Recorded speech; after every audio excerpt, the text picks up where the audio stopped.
Tonight's requirements are 12 family photo albums, 9 personal diaries, 17 love letters, assorted childhood photographs, 26 wallets, IDs, and... Welcome back, friends. Welcome back. It's movie episode time. Our weekly movie episode. And since last week was a horror movie, this one is a sci-fi movie. Although one could argue this fits into the category of sci-fi, fantasy, horror, romance. Yeah. Drama. I'm not really sure there is a category you couldn't make an argument for Dark City. But for our purposes, we're going to label it as a sci-fi, which is a bit of a spoiler, actually, if you think about it. Yeah, because I think IMDb or TVDB or whatever has it labeled as sci-fi noir. Yeah, noir I would definitely agree with. This is very much... It's like a hyper noir vibe. Yeah, feeling the film noir vibe, which I always like. So I'm fine with it. But it is dark. It is attempted 90s gritty. I mean, we got a lot going on in this movie. It's really, really atmospheric. That's how I would describe it. They definitely create a tone, and then they stick to the tone through the whole Absolutely. movie. Noir, and then the creepy stuff is creepy. We've even got the gritty, lonely detective dedicated to his work. William Hurt, yeah. He pulls it off. So this is, okay, we'll just get started. Hi, I'm Rachel. And I'm Matt. Welcome to the Strange and Beautiful Book Club.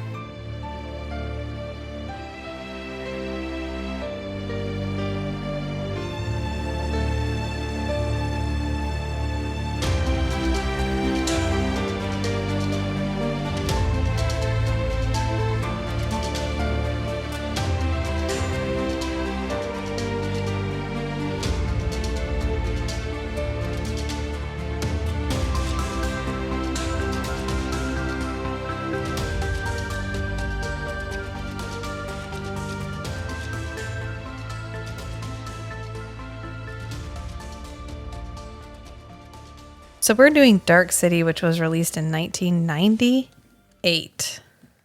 Ooh, I thought that number was going to be smaller. 1 year before The Matrix, which, as I noted in my Instagram trivia, several of the set pieces from this, a lot of the sets from this movie were sold and reused for The Matrix. A lot of the concepts of this movie were reused in The Matrix. Oh, a little bit, yeah. It's directed by Alex Proyas. Sure. We're going to go with Proyas. He also directed I, Robot, The Crow, and the Rick Springfield music video, Honeymoon in Beirut. Which, considering Rick Springfield was in Nick Knight, and Forever Knight is the other series that we're working on, I think that's a good tie-in. Yeah, Alex is pretty close to Forever Knight. Yeah, so he went from Rick Springfield to Dark City. It's a bit of a leap. And The Crow, which arguably The Crow is as much a noir film, a genre noir film, as this one is. Yeah, I'd say The Crow is probably even darker and grittier, grungier. Yeah, tone-wise. Than Dark City. Yeah. We like movies where people wear trench coats. Have you noticed that? There's a lot of trench coats in the movies we watch. I hadn't noticed. And now you have. And now I will. It was also written by David Goyer, who wrote Man of Steel. Okay. Jumper, which I think is an underrated movie. And the book was way better. Yeah, but the movie's not bad. Movie's not bad. I think we were just, it's like Jennifer's Body. Jennifer's Body, we were all caught up in our dislike or overness of Megan Fox. And then when Jumper came out, we were all kind of over hating Christensen because he just ruined the Star Wars prequel trilogy. And we were all kind of like, yeah, we're not here to see you right now. And him being in another movie was a little bit like, meh. That's my feelings on Jumper. Is he was such an of the time actor. It was hard to see it with unclouded lenses. And I think Right. if we And watched I it don't now, like we'd feel differently. Not to drift off topic, but It's fine, drift away. for Jumper, my main, I guess, negative criticism was that the like church organization that hunted the Jumpers seemed pretty contrived. Well, yeah, that's fair. It's a pretty shallow premise. And it doesn't exist at all in the books. And David Goyer also wrote Blade, just to bring it back, which is the movie that saved the Marvel Cinematic Universe. Yeah. So those are all good credits. But yeah, this movie, we've seen this movie. This is not a movie we haven't seen. Yeah, this is one of our favorites. Yeah, it's definitely a perennial favorite. But we did not know that there was a director's cut, which we watched the director's cut for this. Yes. And one of the things I loved is they omitted the opening monologue. So we do not get our Kiefer Sutherland monologue at the beginning. The spoiler-full monologue that kind of kills all the twists in the movie. It's like, okay, this is kind of suspenseful and we want to alleviate that a little bit. So let me go ahead and tell you all the twisty turnies that you're about to come up against. It probably polled well. Well, when they were doing like test audiences. I was reading another article about this, and Alex was saying that with test audiences, the reviews were so mixed. He knew he was making a movie that was like a cult classic, like that only certain people were going to vibe with the Dark City vibe. It evokes a strong reaction. Yeah. One way or the other. It does. Yeah. It's the, was it Napoleon Dynamite index? Yeah. Where people have extreme reactions to Napoleon Dynamite. Nobody is in the middle on Napoleon Dynamite. You either absolutely love it or you absolutely hate it. And there is no middle ground. You read me a psychology paper about the... yes, the Napoleon Dynamite effect. Yeah, the Napoleon Dynamite effect. Yeah, that's similar. I guess. But we love Dark City. I like Dark City. I watched it a lot when it first came out because my sister was obsessed with Rufus Sewell. Oh, she was? Was that pre or post Keanu? Keanu's her main flame, but Rufus was on the side, so to speak. So we watched it a lot for him, which he was a relatively unknown actor when this came out. So this is his first kind of breakout role. But we don't see him yet. After we get kind of our stars at the beginning, which is very pensive and thoughtful when Kiefer Sutherland isn't talking over them, we pan down through like a cityscape. Yes. And it's deliberately distorted. Yes, everything's a very out of proportion and distorted perspective. Deliberately not 90-degree angles, deliberately harshly lit, deliberately anachronistic, deliberately surreal.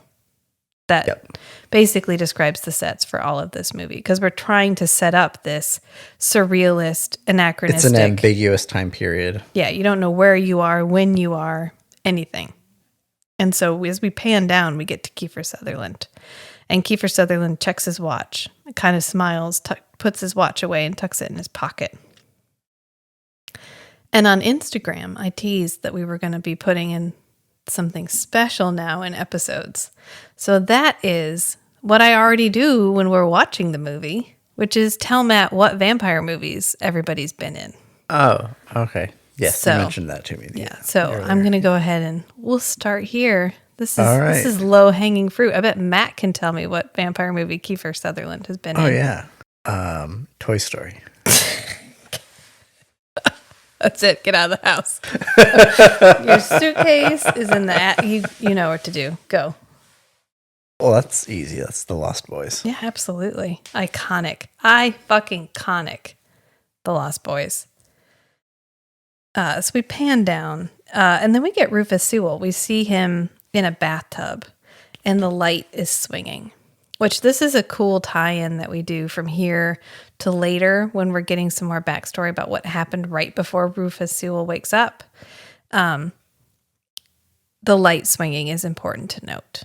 And he's in a bathtub, And the water is unfortunately opaque because we're doing a top-down thing here. And his forehead is bleeding. And this sets us up for this journey that this character is going to go on, where we and he are all discovering who he is and what the fuck is going on all at the same time. Yes. So he's our point of view character through the whole movie. He is our audience proxy for this world. Yeah, he is. And we are going to walk his steps as he tries to figure out what is happening. So the first thing he does is get out of this bathtub and slip on the floor, and he breaks a bowl that has a fish in it. And he deliberately picks the fish up and puts it in the bathtub. Yep. Which wouldn't necessarily save the fish, depending on how sensitive the fish is. But hey, he saves the fish. Isn't that nice? And then we get this kind of protracted scene where he's picking up his shoes, but then looking at his shoes like he's never seen them before, and rifling through the clothes that are in the wardrobe. And he pulls out a suitcase, and it's got the initials. The clothes were all stacked up on the chair in the bathroom. Well, the ones that he was going to wear, but he also goes through like the back clothes that he's unpacked into the wardrobe. Yeah. And he pulls out his suitcase, and it has the letters KH on it. And it's like he's discovering this room for the first time, even though he was just naked in this bathtub. So this is our first hint that he may not be completely aware of his surroundings. Right. And this is Rufus Sewell, who, by the way, played a vampire in the Abraham Lincoln Vampire Hunter movie. It happened. I know we all don't want to think it happened, but there was an Abraham Lincoln Vampire Hunter movie, and he was in it. We also get a flash of this really creepy looking syringe, which these syringes are so creepy. I think because they're insect-like. Yeah, they have that exoskeleton, like the part of the shell that like pops open to let the wings out. Yeah. It has those movable parts on it. Yeah, and I think and they have a very organic feel. Right. And I think that's part of like what makes them so creepy. And it's hopefully deliberate. Is the fact that they look like bugs. They look like an insect that's going to sting you, but it's a syringe, and we don't know what's in it, but it's broken. So I guess nothing's in it. And then he gets a phone call, and this phone call is from Kiefer Sutherland. Yep. And Kiefer gives us this real quick exposition dump. He's like, I know you don't know what's going on, but there was an experiment. Something went wrong. All your memories are gone. But if you find me, I can help you. And the guy on the phone, our Rufus Sewell character, whose name we don't have yet, is like, what are you talking about? And then he looks over, and there's a dead body on the floor.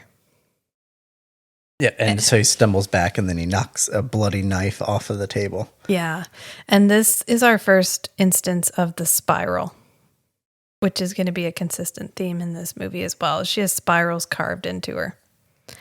And he's like, you know what? I'm out. Shit's too weird. Grabs his suitcase. Grabs his suitcase and dips. He heads out. And his room is actually room number 614, which is supposed to reference a Bible verse about the coming of the Savior. Just so you know. Or the one. The one, exactly. I feel like a lot of movies in this period we were talking about the one. We had The Matrix, where he was the one. Neoplatonism was big. We had The One, the movie The One. Yeah.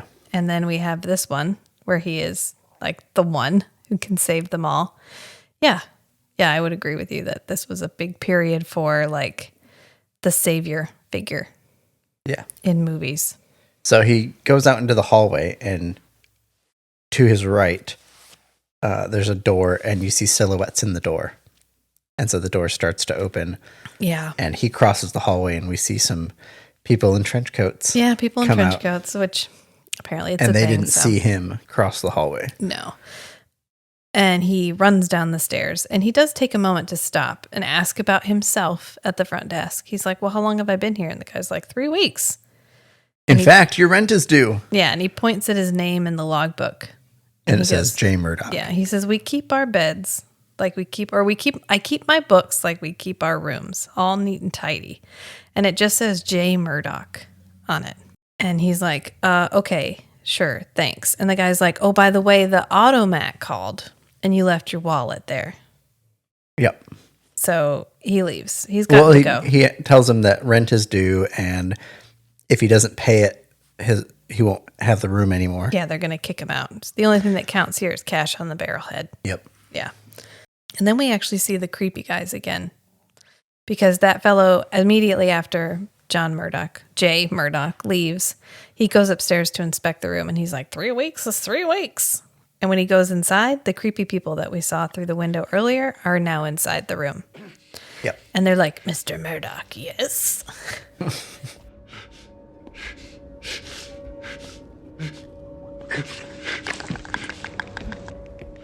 Mr. Murdoch, yes. Where is he? He just left not 5 minutes ago. Which this speech pattern gets copied pretty often in our house as a comedic quote. You do this now. Yes, this is one of the most quoted movies in our household. Yeah, definitely. Especially the weird way that the strangers speak, where they end everything with yes. Yeah. Yes, you do this now. Yes. And then we cut to Jennifer Connelly. As a lounge singer. She looks so good in this movie. I think I mentioned 4 or 5 times when we were watching this. I was like, holy crap, she looks amazing in this movie. She just looks really nice in this movie, but she's singing. She's apparently a lounge singer. And I don't know, do you think this is actually Jennifer Connelly singing? Maybe not this song, but the next time she's singing and William Hurt / Bumstead is just sitting at the bar watching her. It felt more like that was her natural singing voice. Yeah, and Jennifer Connelly was in The Day the Earth Stood Still with Keanu Reeves, who is a vampire in real life. But she was also in Love and Shadows with Antonio Banderas, who, of course, is the vampire Armand in the Interview with the Vampire movie with Brad Pitt. So you're welcome for that. But she gets off work and she gets sort of accosted by Kiefer Sutherland's character, who is Dr. Schraber. Not yet. Not yet. While she's going to get changed out of whatever at work. Her painted on dress. One of the other girls there stops her and says, hey, your husband's doctor called. Yeah, here's his card. Yeah. And so she gets his card and she's like, okay, well. So she calls him. I'm going to go see him. Well, she ends up going to see him. Oh, she sees him in person. Because this is where we have the rats in the maze. He has this big circular maze in the center of his room with rats in it. And he's like, oh, it's just part of an experiment I'm conducting. No symbolism here at all. Which is some heavy fucking foreshadowing here. Absolutely. Yeah, you don't get it until in retrospect because the whole rats in the maze thing is pretty done. But this is some pretty heavy-handed foreshadowing of what is going on in the city. Yep. And Dr. Schraber's role in it, because he's also taking a stick and redirecting the rats. He's putting the stick in the maze. He's actually putting the rats into the maze. Well, he's putting them in the maze. And then he's poking them. Yeah, he's poking them to make them go in different directions. So, hey guys, that's exactly what he's actually doing. Well, that's a spoiler. You should have already watched the movie. So this is when we get William Hurt. Because she goes from there, she thinks her husband's just left her. Because if you're not John Murdoch, this is just regular everyday life. This is waking up, never in the morning, but this is living out your night every night, doing what you normally do, going to work, whatever. Everybody else in this city, most of everybody else in this city is just living their lives. And so they're operating like it's just a regular city. So she thinks her husband's just left her because she cheated on him. He was angry, so he left her. So she goes to file a missing persons report. Right. And as soon as she tells them who her husband is, they're like, oh, yeah, you're going to want to talk to the detective. Right. Because the detectives have now been to the hotel room. Yes. Well, he had killed he had quote but this is the first time they got a name. Yes. Yeah. They have a name for him. So I guess we skipped the scene where William Hurt goes to the hotel and makes the comment about, now what kind of killer Saves a goldfish? But we get our first image of William Hurt because they go back, they're at the hotel room or the long stay hotel or whatever. And so they're kind of inspecting it because, of course, there was a dead body there. So the police are there to inspect it. And we find out that this isn't the first woman who was killed. Right. And it wasn't the first woman that supposedly Rufus Sewell's character had killed. And so Bumstead is our gritty, dispassionate, lives for his job, noir detective. Yeah, he walks into the bathroom and he's like, what kind of killer stops to save a dying goldfish? Right, so he immediately has suspicions about this room. Yeah, none of it feels situation correct. And in fact, he also calls it when Emma Murdoch comes to report her husband missing. She's like, he asks her, are you guys newly married? And she goes, no, why do you ask? And he said, well, you look unaccustomed to your wedding ring. You look like you're not used to wearing it. You look like you're not used to wearing it, which of course she wasn't married to him until like the night before. So, yeah. Foreshadowing, which my question is, okay, so this is assuming knowledge. So this is a spoiler. There's a finite number of people in this city. And Kiefer Sutherland's character has been there since the beginning. Right. So he was young when they got there, and he's still relatively young. So at most, maybe 15 years have passed. Yeah, that was my estimation. So we could have had maybe one generation, and they would be 15. But we have a finite number of adults. Right. And it feels very odd that we would spend time or waste resources actually killing somebody to set up a murderer for this experiment when that's literally wasting a resource. Unless it was somebody that just died anyway. Or they have a way to go get more. That's true. They could be getting more people. And well, they can manipulate physical them. Reality. Could they create an actual dead body? That's a very good point. I don't know that they could just create an inert dead body. A living person, but they Right. could create an inert dead body. Okay, well, that's something to think about.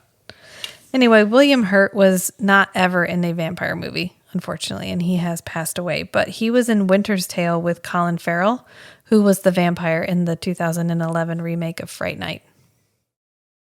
Mm-hmm. I think we watched Winter's Tale. That's the one where, yeah, it's weird. He falls in love with that girl who has consumption, and she has to stay cold or she's going to die. So they end up having sex and she dies. And then he ends up just living for the next 100 years. Yeah, it's weird. It's weird up by our standards. So you know it's weird. Gotcha. But when the police are there talking to the guy at the counter, it's a different guy. It's obviously a different guy. It's a black guy. Right. Or the other guy was white. And he has the same exact line. He says, I told him 3 weeks was 3 weeks. And the cash on the barrel headline. And the cash on the barrel headline. So this is our first. Wait, what's going on? Hold the fucking phone. Something weird is going on. If you pick on it, which you should pick up on it. But this one you might not pick up on. If you're not. There are a lot of subtle plays, visual plays in this movie that the more you watch it, the more you see them, the better it gets.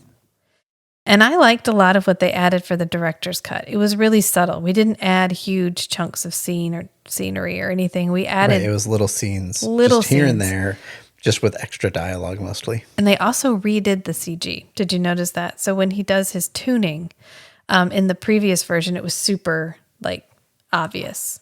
And they made it far more subtle. Redid the CG. Yeah, they made it far more subtle, and it looks a lot better. It looks a lot less in your face. Yeah. Yeah. And they finally get his finger. Oh, no, he's looking at his fingerprints. He's looking at his finger. John is looking at his finger, and his fingerprint is actually a spiral. Yeah, just a very consistent spiral. And that scene where he's looking at his own fingerprint is not in the regular one. It's only in the director's cut. Okay, so that's to tie in with the scene that comes right after where Bumstead goes into the police station and somebody shows up and says, "We got the fingerprint report back." Yeah. And he looks at it and says, "Is this a some kind of joke?" Yeah. But Murdoch is on his way to get his wallet from the laundromat because at this point, Automat. Thank you, Automat. Because at this point, he knows his name is Jay Murdoch, but he doesn't know if he's John or Jack or James or whatever. He just knows it's Jay. And so he's got to get his wallet if he wants to figure it out. Yep. So he goes to the Automat, which the only other place I've seen anything like this is in the shape of water, where they have there's items behind a glass. You can put in a coin or whatever and buy it. And each item is a different price. Yep. And so the guy just puts his wallet behind the glass.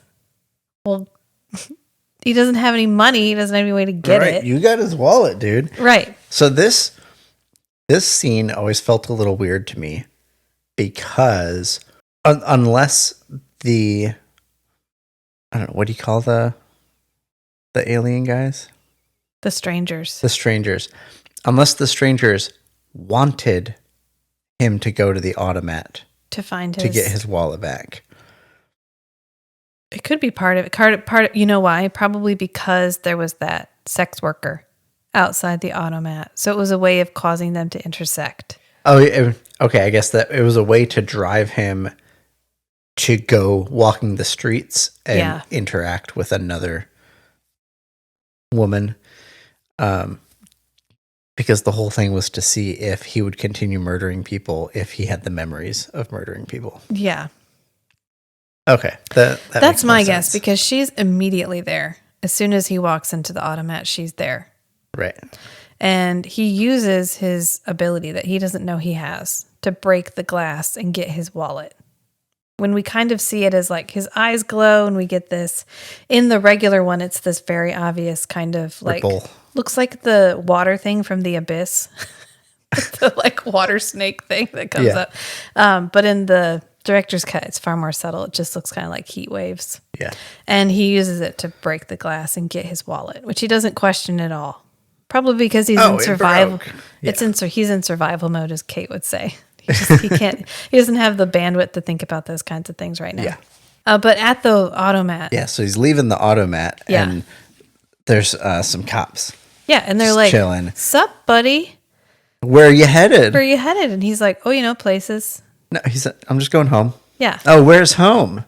And that's when May. the lady comes in. Her name is May. She comes in too. She's a sex worker. Just kind of save him rescue him from the cops interrogating him. And also, he's not a bad looking guy. Yeah. He'd make a good client. He did just pick up a wallet. He's probably good to go. So she takes him back home. She's like, oh, he's with me, boys. And they're like, oh, hey, May. How's it going? And so she takes him back home. She makes a comment about, why are you guys sitting on your butts? There's a killer on the loose. You should be out looking for him. Yeah. When he is the killer. Right. Ostensibly. Yeah. And later she's you don't pretty look like ironic the killer situation. Type. Yeah. Well, she's taking a big risk for sure. But this is where we actually get more Bumstead at his office scene because they show him Walensky's office, which in my notes I said Walensky's office looks like Matt's. No, it's not as bad as mine. There's like papers taped up. There's stacks of shit. He's like, wow, this is a lot. And Bumstead makes the comment like the only thing he was committed to the case. And Bumstead says the only thing that should be committed is Walensky. Yeah. Which there's more insects in his office. There's insects at his house when we go there, and there's insects here. Which makes me wonder if this is supposed to be like a tie-in with the strangers, because they make that very insect-like noise where they click. And he's just got crap posted up all over the walls, and it looks really unhelpful. And so he is luckily interrupted by the arrival of Jennifer Connelly. And she's like, they told me to come back here and file a missing persons report. And he's like, you do that? They told me to talk to you. He's like, go to the desk. And she's like, no, my husband's name is John Murdoch. And he's like, oh, Yes, I do want to talk to you. And this is when they chat about her wedding ring. Yep. And he also hands her a list with names on it. Like, do any of these names look familiar? And she's like, no, why would they? And he's like, oh, because they're people your husband have killed. She's like, which ones? And she's like, yeah, all of them. Which is the worst way to break this to this woman. Right? Yeah. You're- He doesn't have good bedside manner. Yeah, you cheated on your husband. He left you, and because he was so upset, he went and just started murdering people, like a bunch of people, Like a bunch. like a bunch. And so she gets up and storms off. She's like, I don't know what you're talking about. My husband would never do this, and I'm out. And so she gets up to leave, and he chases her. And we cut back to Murdoch, and he's in the sex worker's apartment. Yep. And part of what they added in the director's cut is she has a child. Yes. So we pepper in all these little scenes where he finds a teddy bear. He sees the little girl behind a curtain. And he gets really weirded out by the whole situation. He's there to test himself. He's there to see if, am I a killer? Am I the kind of person? Because he knows he woke up in a hotel room with just him and a dead body with a bloody knife and a lot of stuff done to the body. Yeah. And no memories. So yeah. And the very straightforward conclusion there is I killed her. I'm the one that did this. Yeah. Am I the kind of person that can do this? Am I capable of this kind of thing? So he goes to her apartment to kind of test himself and find out more about himself. Yeah, if I put myself in this situation, will like the urge to just murder her and carve spirals into her body just overcome me? Well, spoiler alert, it doesn't. And so he just leaves. He's like, I can't. This is too much. I gotta go. And she comes out and she's like, oh, darn it. Well, she says, what's your name? And he says, John. She says, oh, what a coincidence. That's appropriate. Yeah. Which Matt always likes this scene because this is one of our few nudity scenes in the whole movie. Yeah. Yeah. He's like, this and is the whole like movie. Casual. It's not like overtly sexual. No, she's just changing clothes. Right. Yeah. Yeah. She's just getting home after a day of work, slipping into something comfortable and. Yeah. A wardrobe. Yeah. Oh, no, a robe. A robe, a dressing gown. Yeah. And so he leaves and he ends up at a Shell Beach sign, which I don't know why he goes out like a door that's not the door that he came in. Did he not go out the front door, down the stairs? Well, he ends up at the Shell Beach sign. How does he end up there? Does he go down the stairs and then he goes up another set of stairs to get to the sign? I feel like he just comes out this door. Maybe he goes out and because the stairs go up to a landing where her door is, but it might go farther across and have more stairs going up to the top of a building. Yeah, well, he can alter physical reality and he doesn't know it. So however he does it, he boop, boop, boop, boop, boop, ends up at the Shell Beach sign. Yeah. Because we've got a little bit of a fixation about Shell Beach. Right. In the suitcase, there was a postcard. Yeah, which he's ditched the suitcase at this point. He literally tosses it in the water. He keeps the postcard, though. Yeah. Yeah, he doesn't want to keep my interpretation was he got rid of the suitcase because it was a easily recognizable item from his stay at the hotel. Yeah. And he wants to distance himself from any associations with the hotel. Which is a really good idea. If you're trying not to get caught or you're trying not to get convicted of a murder you didn't commit. Right. So he's quite fixated on Shell Beach. And so he actually has a memory. And I always thought the memory scenes were pretty well done. Oh, with the blurry vignette. Yeah. And the noise. The reverse sounds. The reverse music. Yeah, they are pretty good. And he's got just a couple. I mean, he got like a partial imprint, or what they call them, imprints. He got like a partial download of memories. And so he can remember Shell Beach. And this sign has that like swinging arm, that which I always associate with the Shadow movie. Who knows what evil lurks in the hearts of men? Shadow does. Yeah. That one. There's a scene where they're like on a billboard and it's making a loud creaking sound. I always think of Big Boy restaurant. Big Boy. They don't have big boys here. No, it's a Midwest thing. Yeah. But now we get our full-on view of the creepy gentlemen. The strangers. The strangers in their trench coats. Trench suits. They remind me of the like dress of power from the Matrix. Yes. Yeah. Where Neo had that full Yeah, it's very tightly buttoned up. Yeah. You can't see any clothing underneath. They're all bald. And I think they're wearing hats. And for some reason, they all have these knives that make like shink noises when they pull them out because they all have like extendable blades. Right. But they don't extend. They just like shoot these little side blades out. I'm wondering if they actually tune the knife into existence. Well, why do they all carry one? Well, and they have a collective consciousness. So if there was a tool that they used regularly, it would all be the same for all of them. Well, I mean, I get that. So, and of course they made the knives. They made all of this. right. But why? What are they defending themselves against? They can alter fucking physical reality. They can literally just make the ground beneath you disappear. So why do we need to carry a knife? It may be harder for them to control big stuff like that. Like in the moment, like in a moment of surprise or something. And it's more reliable to just use a knife to take care of whatever person is causing a problem in the moment than to try to tune something very carefully.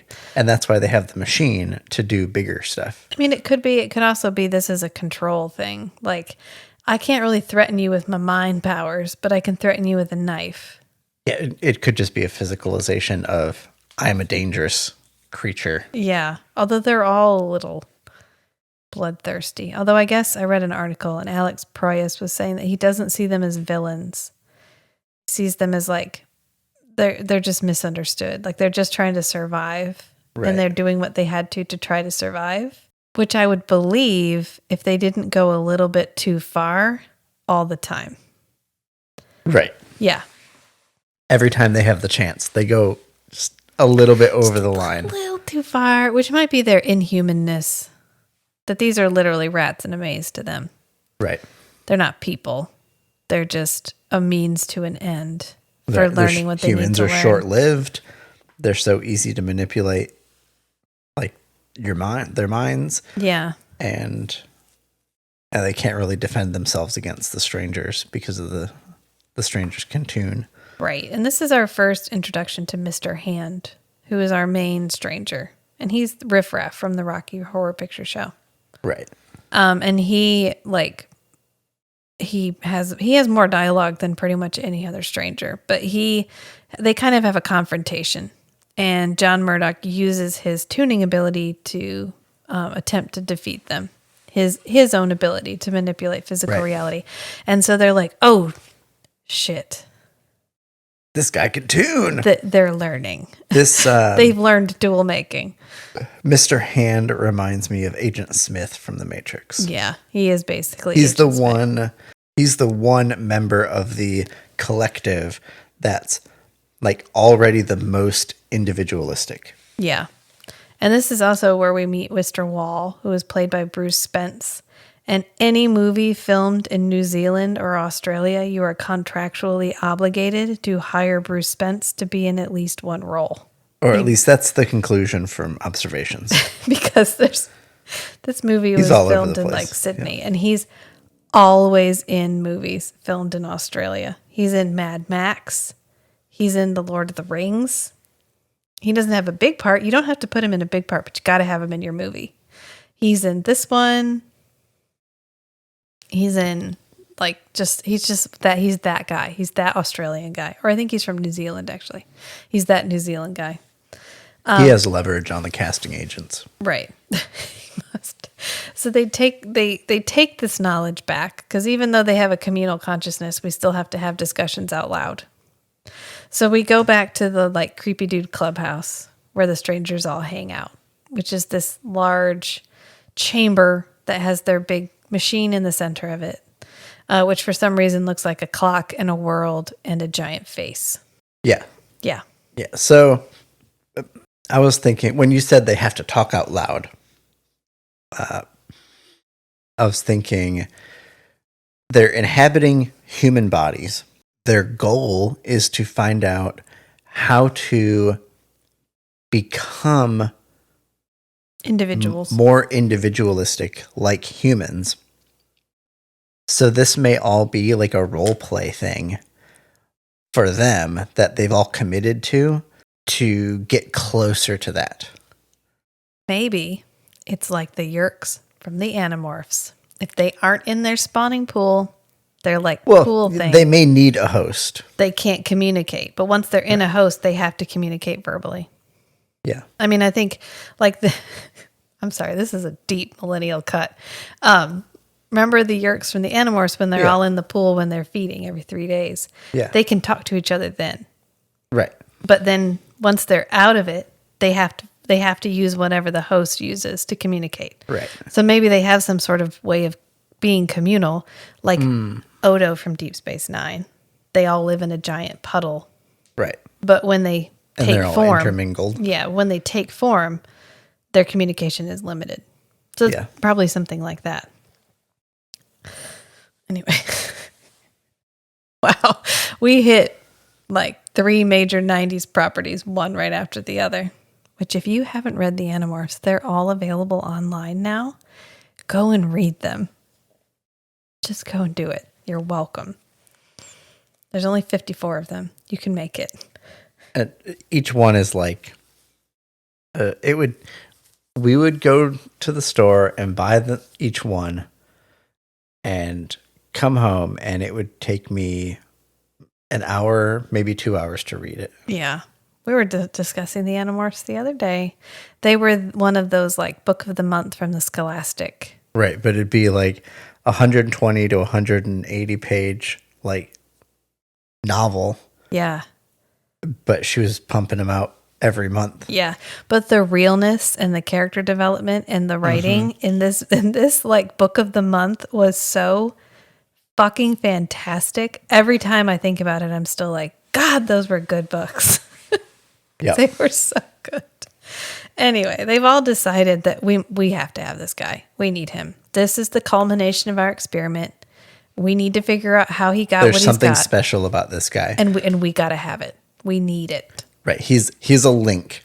He's something between us and humans. Yeah. And he's the secret to what we need to become to survive as a species. Yeah. And even though there's hundreds of us, we control this entire city.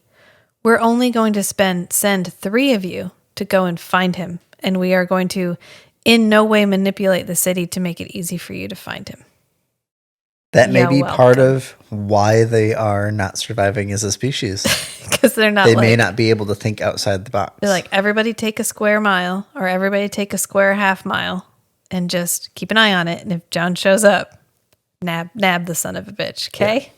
No, they're all like, we're going to stay down here in the clubhouse and we're going to send Mr. Hand, Mr. Wall, and Mr. Sleep out.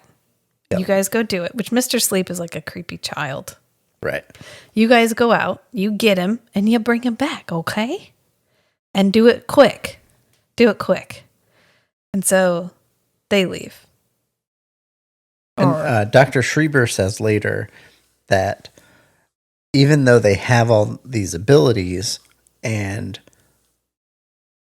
they can manipulate memories and all that, they still needed a human to construct everything. Yeah. For their experiments, for their scenarios that would I'm wondering if Dr. Schreiber was coming up with a lot of the scenarios and they would kind of approve things and then he would go implement all of those. It's entirely possible. They're searching because for the soul. They are not very experimentally minded. No. They're not exploratory. They don't like to take risks. I mean, they're experimentally minded in that they kidnapped, I don't know, several thousand humans and put them in a rat maze. Right, but then they need the human to actually conduct the trial, conduct the experiments, to design the experiments, and actually implement the experiments. Right.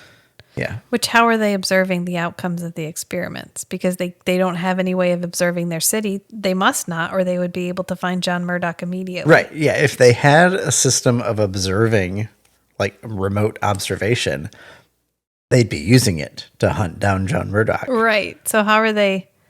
They're hunting for the human soul because that's what they need. Right. Or They think that is the secret that's what to their they're survival. missing. Yeah. Right. Speaking of the human soul, Emma is headed home and Bumstead is driving her home. And they arrive at the apartment and she goes inside and John is sitting at her table smoking a cigarette. And he says, "My brand, I hope." And she's like, "Oh my God, you came back. Like, oh, look, I'm so sorry. I'm so sorry about what I did." And he's like, "Look, I don't have any fucking clue who you are." I feel like I'm living out someone else's nightmare. What happened to me? Why was I seeing a doctor? So whatever you did, she sits down you're at the forgiven. table. Yeah. She sits down at the table and she's like, are you punishing me by like leaving? By leaving me? Like, is that your way to punish me? Yeah.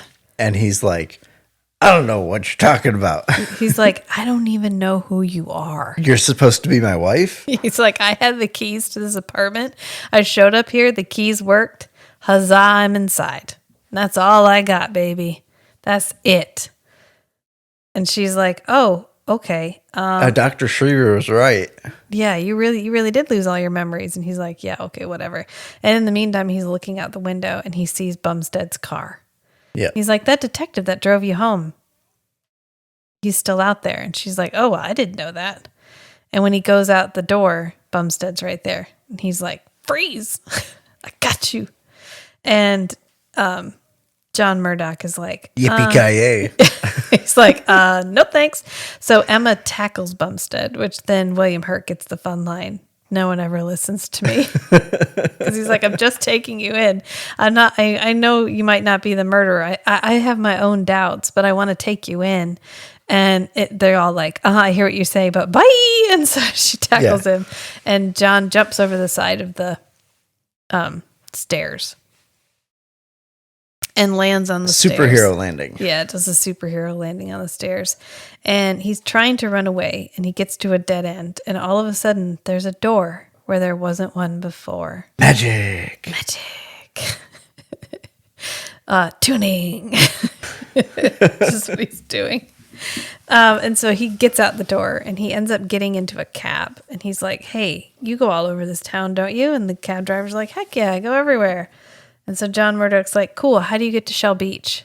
It's like, "Oh, Shell Beach. Yeah, me and the missus did our honeymoon there." Yeah. I know the way to Shell Beach. Yeah, you go across. Wait, hold on. You go down the... Dang, that's really I can't weird. remember if it's this way or that way. I can't remember how to get where we're going. That's so weird. And Murdoch is like, "Is it though? Is it weird?" But then Bumstead confronts Dr. Schreiber because he finds, for some reason, John drops Dr. Schreiber's card on the ground as he's running away. It fell out of his pocket. Yeah, okay. Conveniently. It was the only thing in his pocket, I guess. He also left his wallet at the automat, so he's forgetful. Yeah.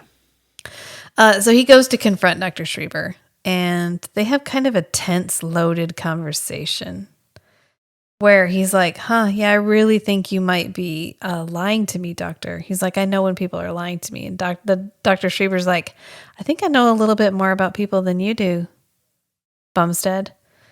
Bumstead's like, "Oh yeah, do you?" And he's like, "Yeah, I bet you're driven." He's like, "Maybe you can give me some pointers." Yeah. It's like, "Oh, I'd be happy to." Yeah, he goes, "You're driven. You have a strong attention to detail, and it makes you extremely lonely."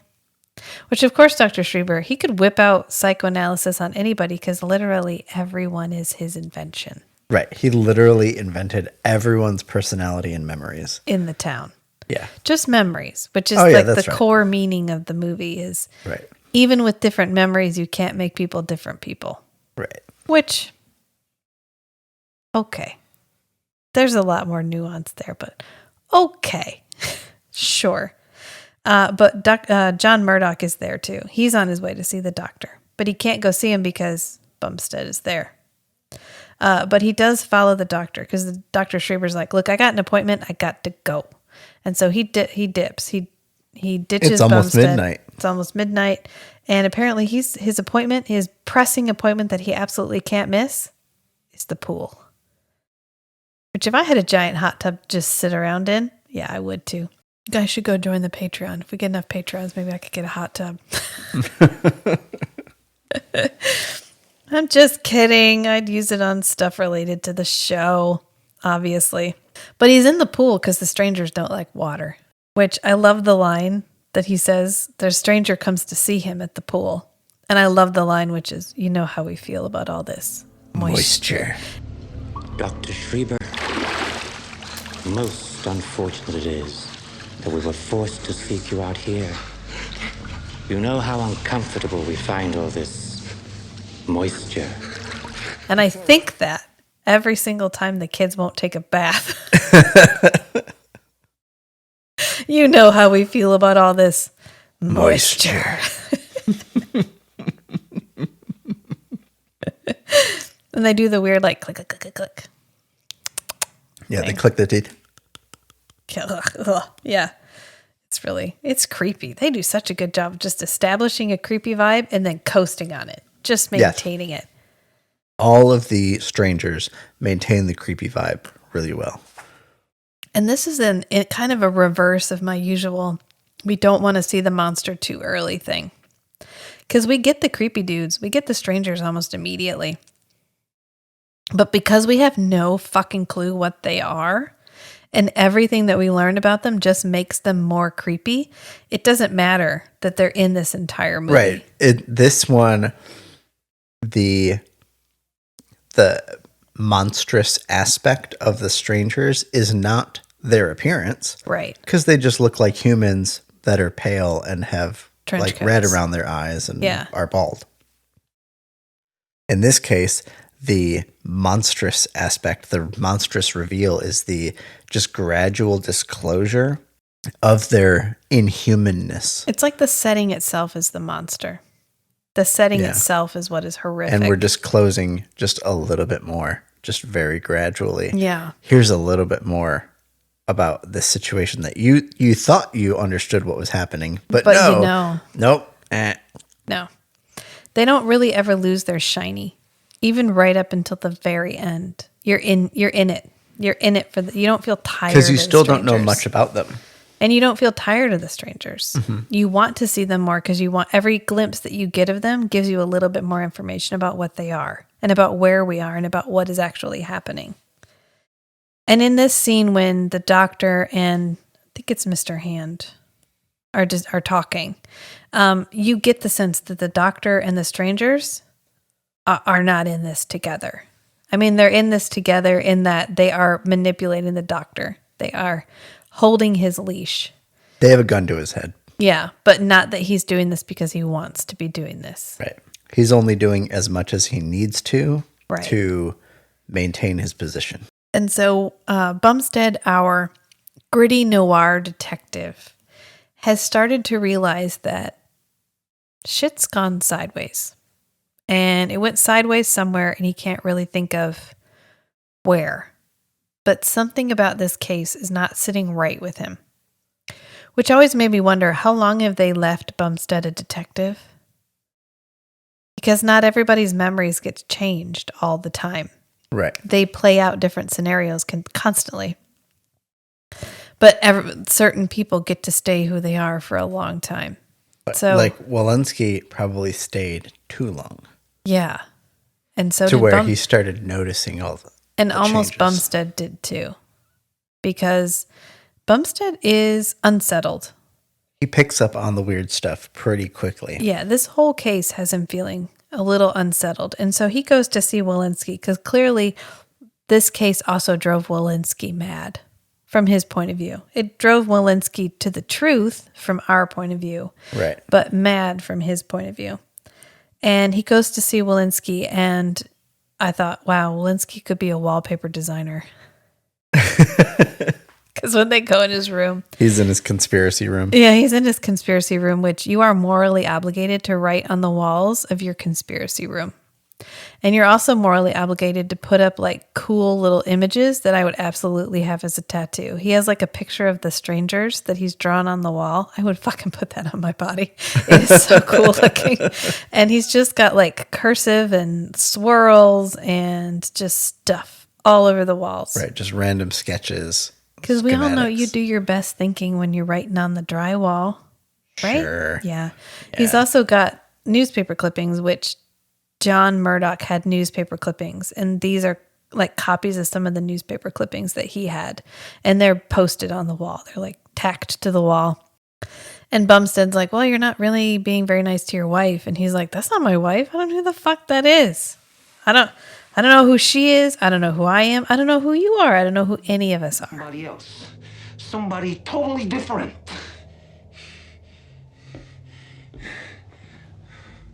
You saw something, didn't you, Eddie? Something to do with the case. There is no case. There never was. It's all just a big joke. It's a joke. And Bumstead's like, oh, I think I may have made a mistake.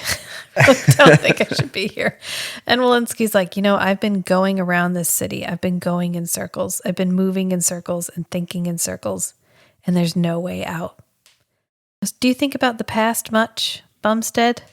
Like, really think about it. Like, really think about it? And Bumstead's like, as much as any other man. He's like, no. Do you ever think about the past, Bumstead? And then he throws his shoe at a cockroach, which is what I'm talking about. There's a lot of like bug, insect, insidious creature imagery. They're here, they're here, but you can't see them. Right. Kind of thing, which is kind of what the strangers are. We know they're there. They're in every part of the city, but they're not a visible part of the city like the bugs are. Right. Their influence is felt everywhere. Which, of course, we wholesale lifted. We built this city. We built this city. Because, of course, we wholesale lifted a crop of humans from Earth, created this habitat for them, dropped them in there, and we brought cockroaches with us. The cockroaches came along unintentionally. And that's what I'm talking about. Like, even the strangers couldn't not bring cockroaches. And now that they're here, they're not going anywhere. Even if you can manipulate physical reality with your mind, you can't get rid of cockroaches. They may not mind the cockroaches. Well, they don't notice. And then we get our first image of the doctor making memories.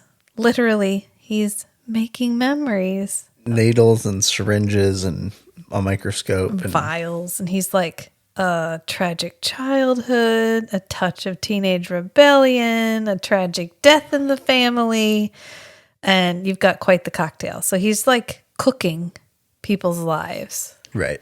And it just makes me wonder, how do they know? There's no labels on anything. How does he know which vial is which? There's also a lot of liquid in each vial, and there's not that many. So they said that when they arrived, they extracted everything. They extracted everyone's memories, and now they just mix and match them and swap them around. It leaves a lot to be desired, this setup, because we're trying to create like a anachronistic sci-fi setting. So we're going with like the 1950s almost. It's like steampunk. Clunky steampunk style laboratory. Yeah. Which is in no way nuanced enough to be able to maintain separate memories that can then be added together on a whim. It's just like... Right, like how do you... He's going through this process, which is very loose, very low resolution, but then he's ostensibly constructing memories of specific people in specific situations. Yeah. Relevant to this person. Like when they made Emma's memories, Emma and John, whoever they were before, had not actually been together before that night. Right. How did she have memories, like specific episodic memories of them together with memories of his face and all that. Maybe you fill in your own face. Maybe if you just give the building block, you put your own face in the memory. I don't know. That's what I'm saying. She may not have had the memory, like the visualization of his face in her memory until she saw his face and then put it there. That's what I'm saying. This doesn't make a ton of sense. I think today, if we do this today, you'd have a much more mechanistic explanation for how you get the I think we'd get chips, memory chips. You know, like everybody has a chip.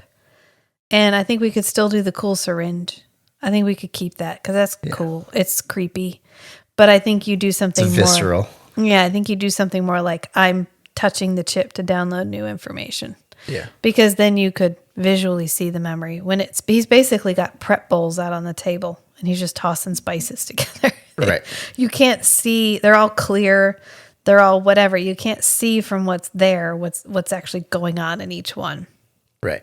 So I think if we make this movie again today, something that would definitely make it better is a far more nuanced version of how we're mixing and matching these memories. Right. It works in the moment because this is all of a 2-minute scene and we're never ever going to revisit it again. So it's fine. Some set guy was like, I found a spice turntable, I found a couple of syringes, and I found a microphone, and I spray painted them all black. Cool. And they were like, groovy, good, slapping on a table, let's go, not a problem. But yeah, that's what, if we remake this movie, that's what I would like to see, is we get a little bit more of a granular view of how they do this. Because you have to... Yeah, throw a little more world We building don't talk in there. about how you extract memories. We don't talk about how you parse memories out. Because if you extracted the whole of my memory, how do you parse out all the little pieces? Right.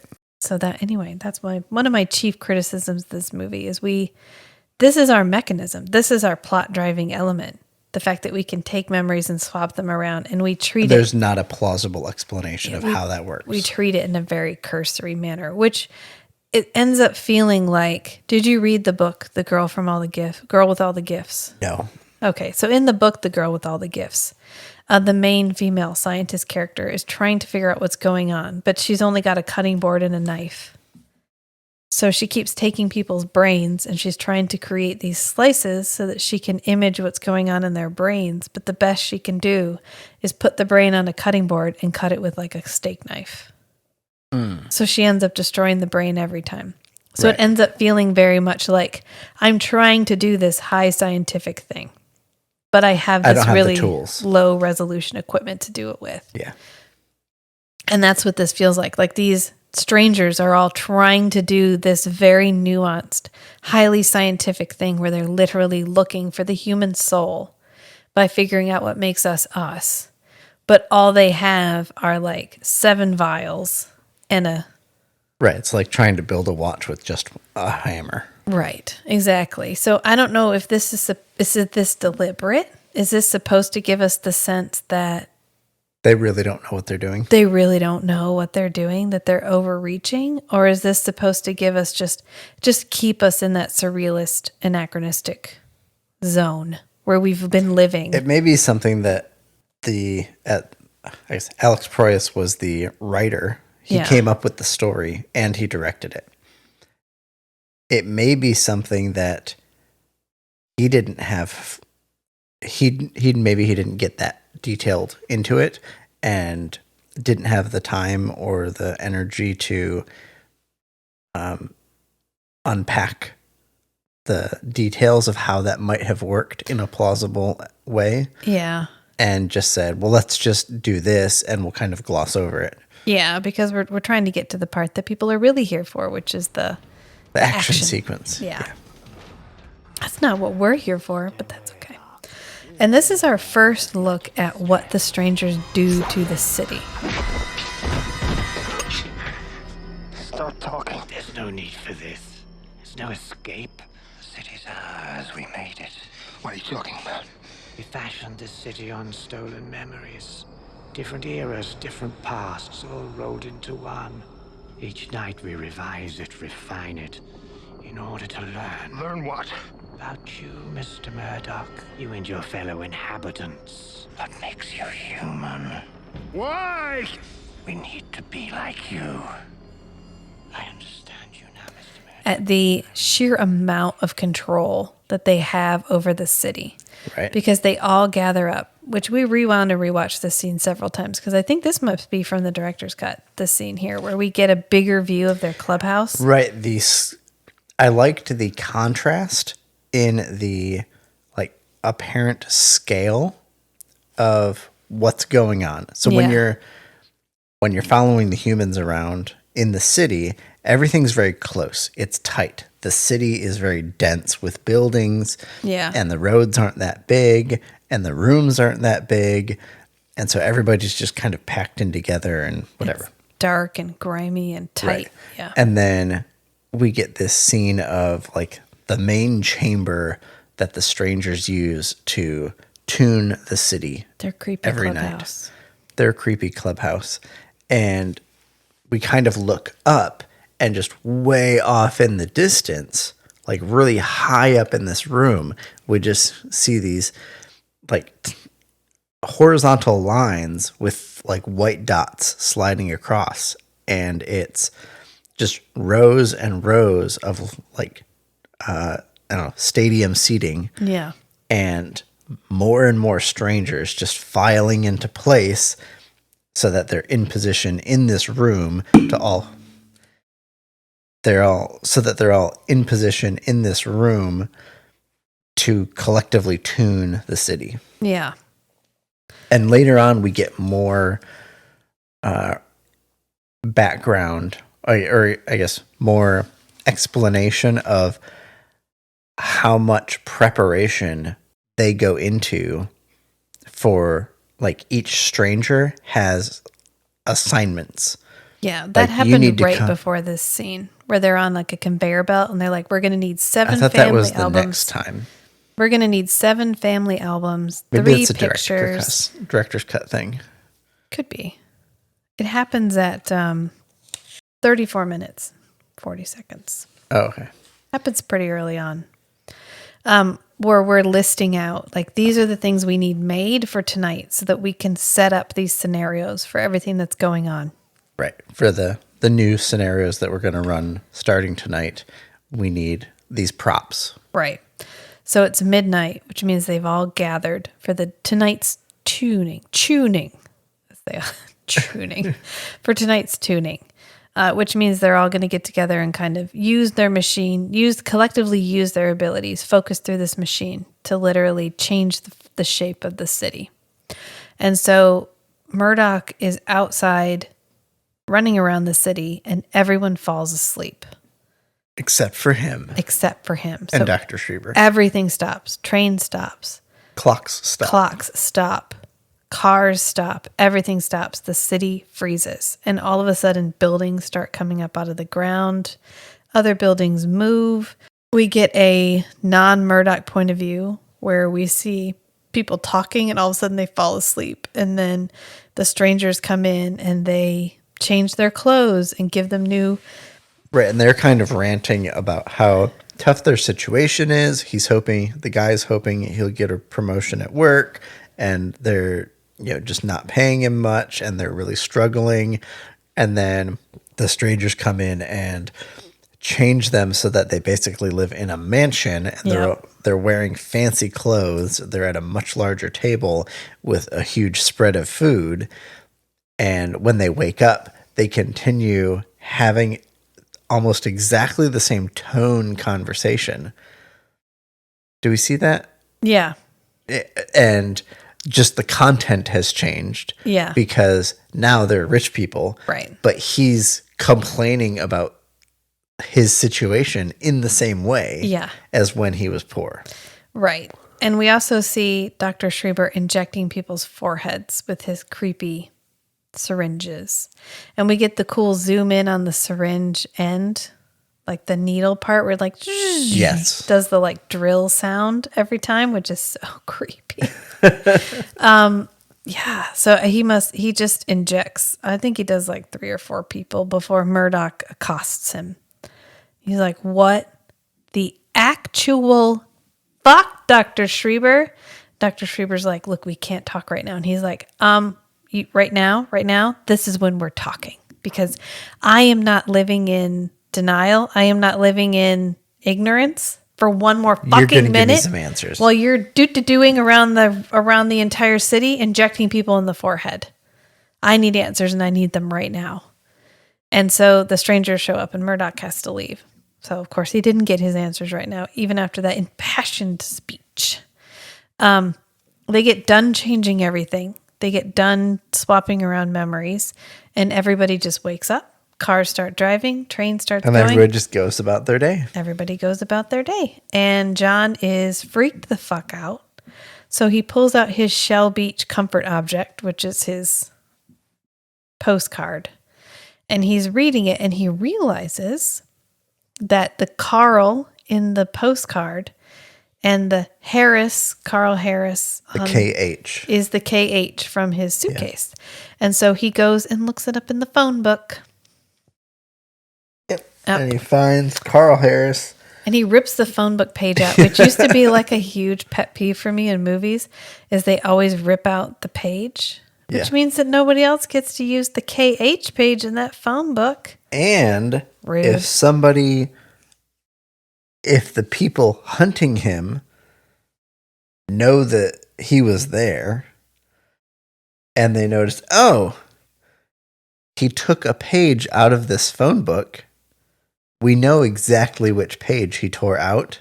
Let's go get another copy of the phone book. And now we have a very short list of people that he could possibly be that going he could after. be investigating. Yeah, this used to be a real big trope. They look it up in the phone book and then rip it out. Yeah. That's another thing we've lost. But he goes to see his uncle. And his uncle's like, Johnny, I haven't seen you in so long. Right, his uncle comes out with a shotgun. Yeah. Ready to shoot the intruder. To be fair, he did break the window to get in. Yeah. But he was probably thinking, it's fine. They can make another window. It's fine. I could probably make another window. Well, he hasn't figured out. Yeah, He doesn't tune to break the window. He doesn't even know. Oh, you know what? He does know he does it intentionally now, because when he confronted Schreiber while everyone was asleep, he like force pushed Schreiber away. Schreiber's like, holy shit, you can tune. Yes! You're going to free us all from this. And Murdoch's like, hold on, what? I can what? And he's like, you have their power. You can do what they can do. And Murdoch's like, I'm not receiving this right now.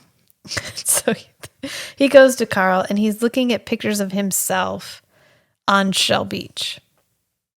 Yeah, they have a slide projector. Yeah. And he realizes that in the pictures he has a scar, but he doesn't actually have a scar. And so Carl's like, what does it mean, Johnny? It means these are all lies. And he like tosses everything.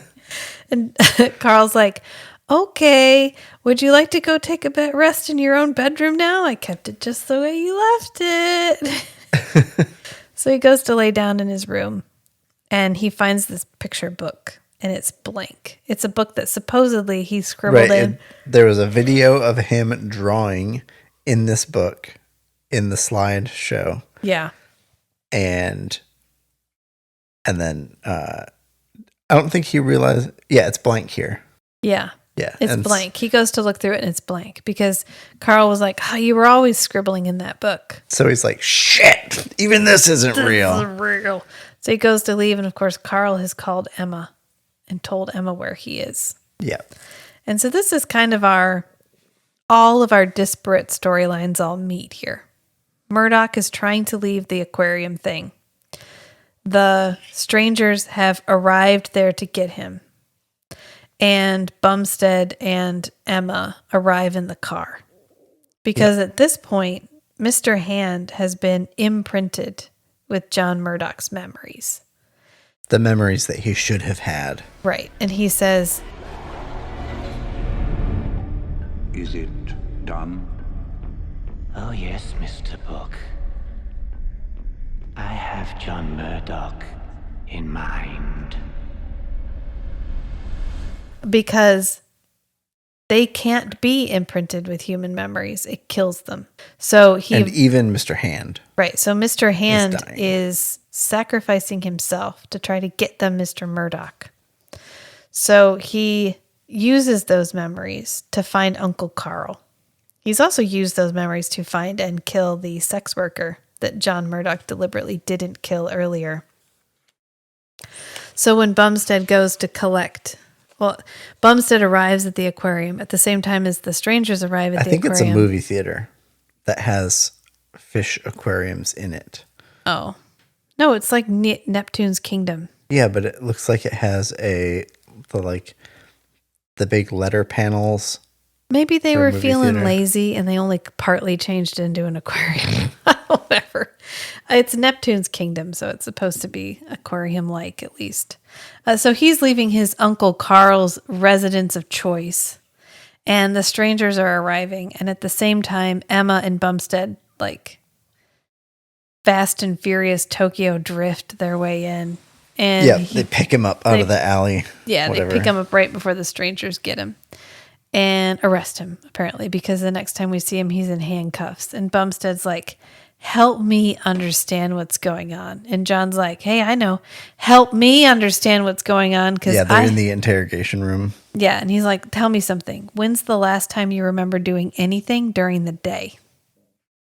Not some distant, half-forgotten childhood memory. Just like a week ago. Anything. When's the last fucking time you remember seeing the day? Because I've been up for hours and hours and hours, and it hasn't been daytime yet.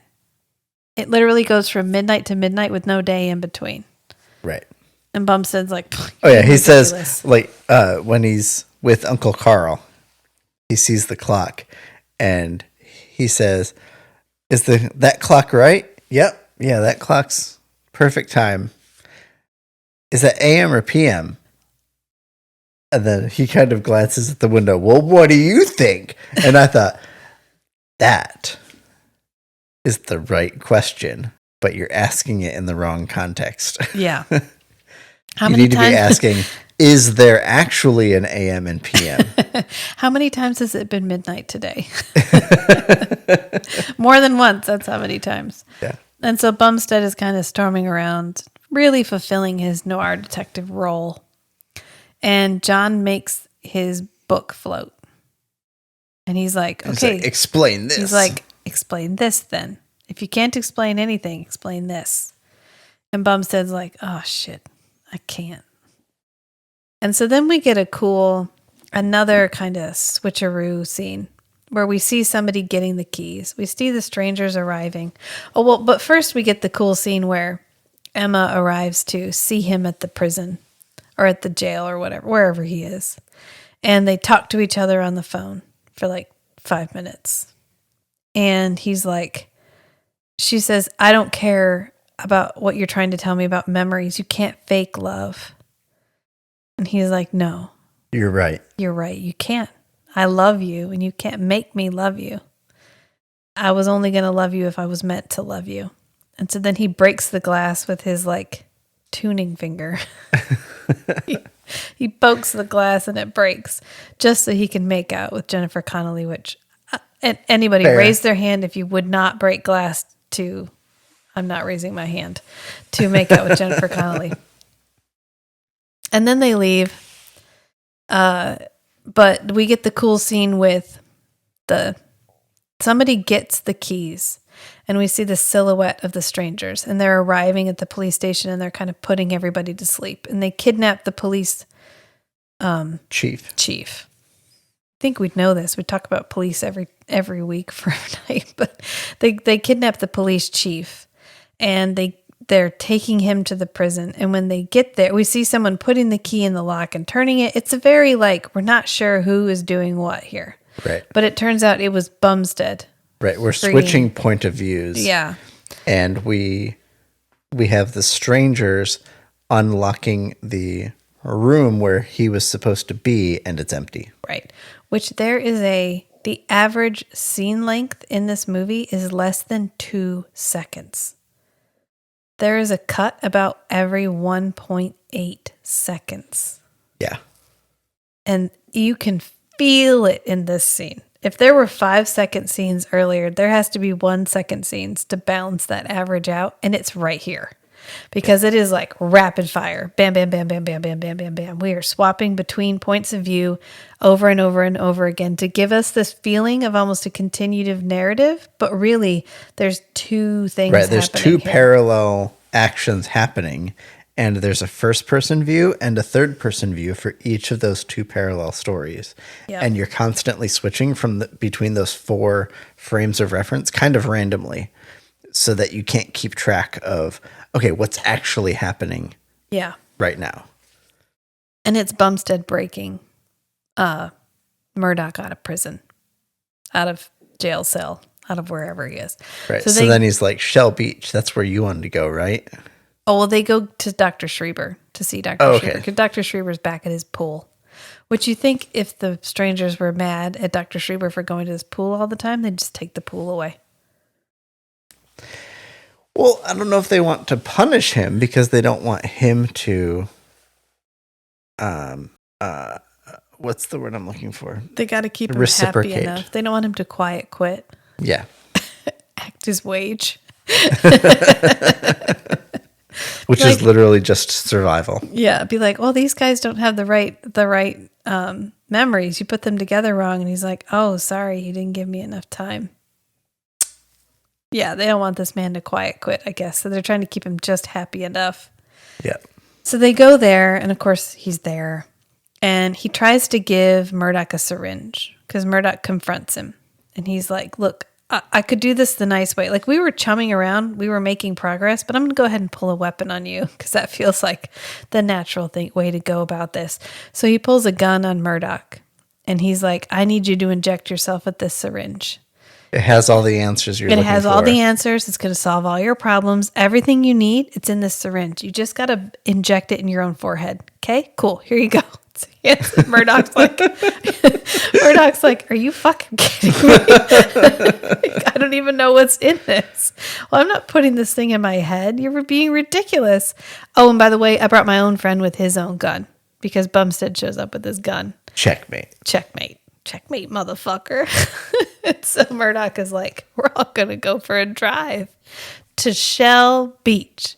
And Schreiber's like, no, I've been there. You don't want to go there. And he's like, you can't go there. There is no ocean, John. There is nothing beyond the city. The only place home exists is in your head. It's like, you've been there? Well, then you know where All we're right. going. Which That's where we're going. Dr. Schreiber. He has done nothing. Ostensibly, he's done nothing wrong. He is as much a victim of everything that is happening around them as anyone else is. Right. He has a gun to his head. He's doing what he needs to survive. He's cooperating with the strangers as much as he needs to. Right. To ensure his survival. And he's effectively ensuring the survival of all the humans in the city. Right. As a side hustle. Yeah. He is bringing about the human that can save them all. Yeah. And nobody appreciates him. Nobody fucking appreciates Dr. Schreiber. In fact, everybody actively beats him up. The reason he has the kind of eye deformity, the droopy eye, and the hobble, and he does not have a hobble. He does not have like the droopy eye. He was just beat so badly. Yeah, they literally beat him up to the point where he was disfigured to break him, and they forced him to erase his own memories. And even John Murdoch tortures poor Dr. Schreiber. Dr. Schreiber's just like, please just inject the Kiefer syringe. Sutherland does such a good job with this character. It's so different from the other characters he's played. Right.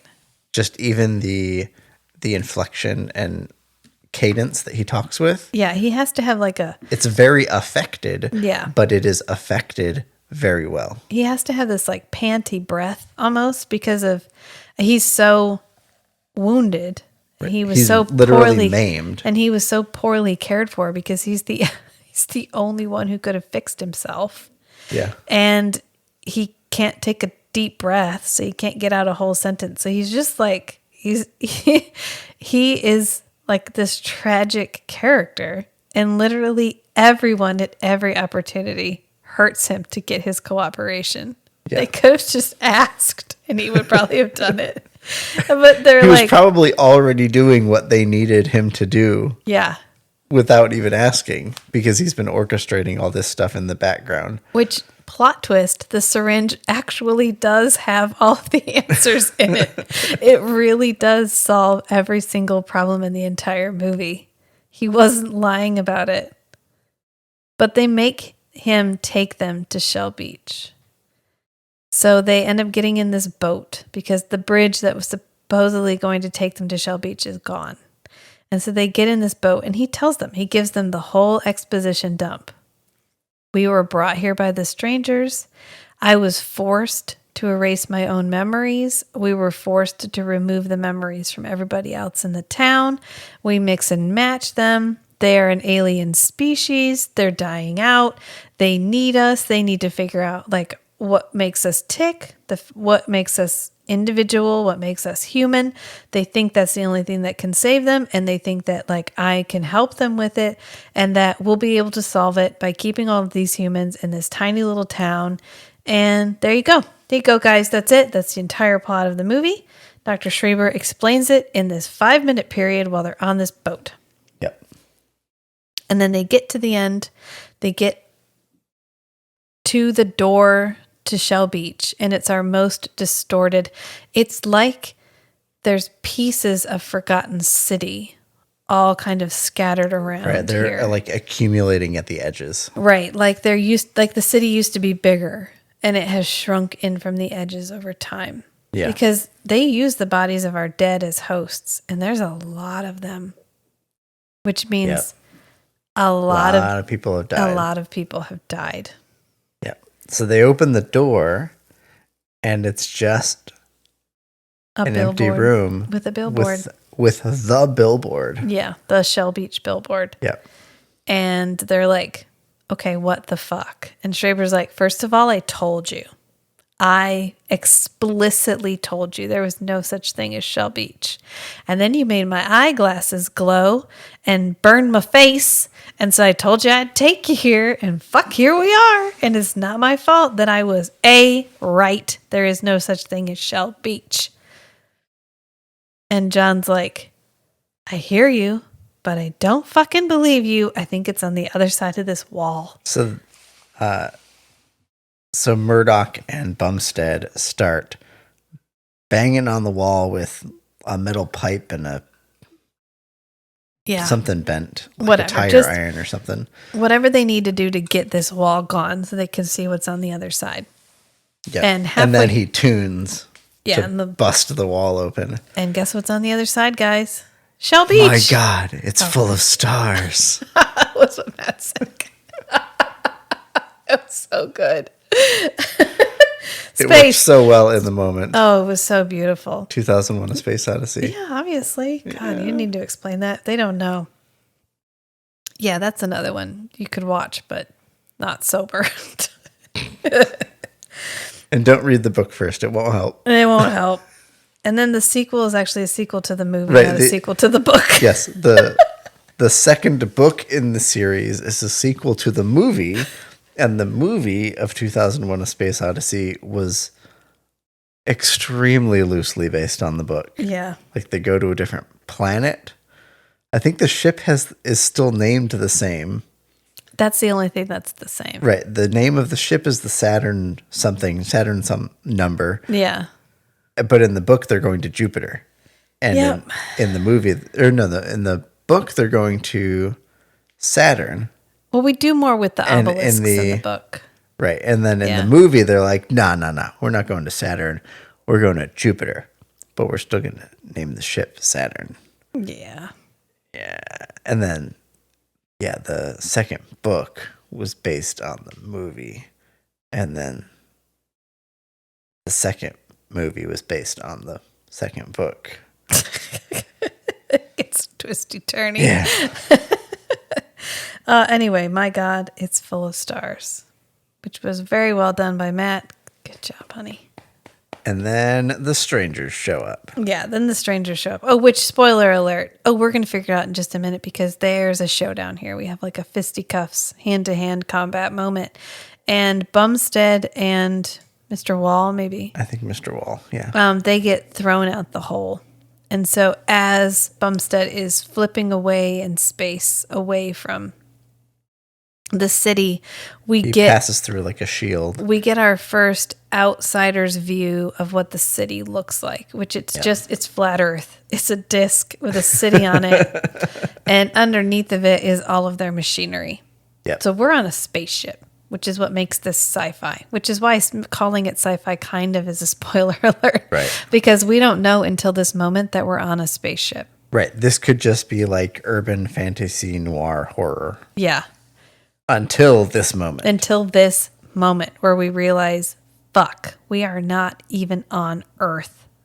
Yep. We don't even know where Earth is in the grand scheme of things here. Right. We just know, we know more than we did before, but somehow less, because now we don't know, like, how did we get here? How far are we from Earth? How long have we been here? Yeah, but this is our oh shit moment. And Murdoch is like, well, goddamn, I lost Bumstead. They've got Emma there and they're threatening her. They've got a knife to her throat. Mr. Hand. Mr. Hand. Because Mr. Hand has become the murderer that Murdoch was intended to be. And so they're like, you got to go to sleep and you got to come with us. And he's like, yeah, that's fine. Because really running away. At first he fights it. He's like, yeah. Why would I do that?